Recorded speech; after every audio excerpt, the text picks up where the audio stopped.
Hello, my name is Gracie. Today's History Moment is produced by the Archives and History Committee and is brought to you by the youth of our church.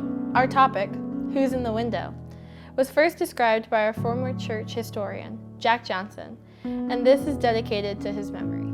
Take a look at our beautiful windows and walls at the sanctuary. These were installed at different periods of time over 120 years to enhance the worship experience and serve as memorials to departed loved ones and dedicated church members. Our oldest memorial window, installed in the early 1900s, was dedicated to the parents of Miss Sally Margrath. The family continues to honor our church after 85 years through the Margrath Fund and still gives financial support to our church activities. When our church was renovated in the early 1950s, the chancel area was enlarged to seat the choir and place the organ console. The tri-panel windows, showing Christ commissioning his disciples, was added as a backdrop to brighten the chancel. Our special focus are the side windows of the sanctuary. These were installed and dedicated on March 13, 1922, 100 years ago. These windows memorialize a number of ministers and laypersons who were dedicated members of the church family from the early 1800s through 1922. A few of the people memorialized in our windows are identified in the following.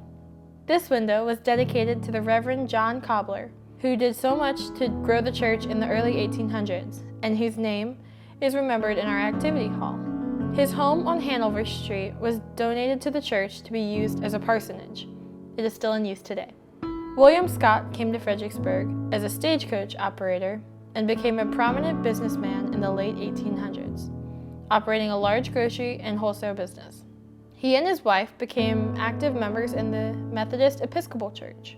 Fanny also has a memorial window and was an early leader of the Women's Missionary Society, now the United Methodist Women.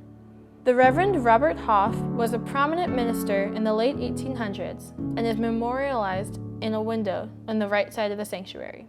He had a long career and moved to Fredericksburg on his retirement.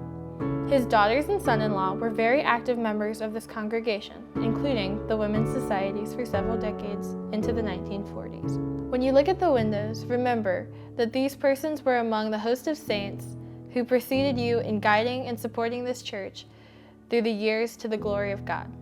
If you are interested in more details on the persons in the window, please contact our church archivist, Miss Margaret Mock.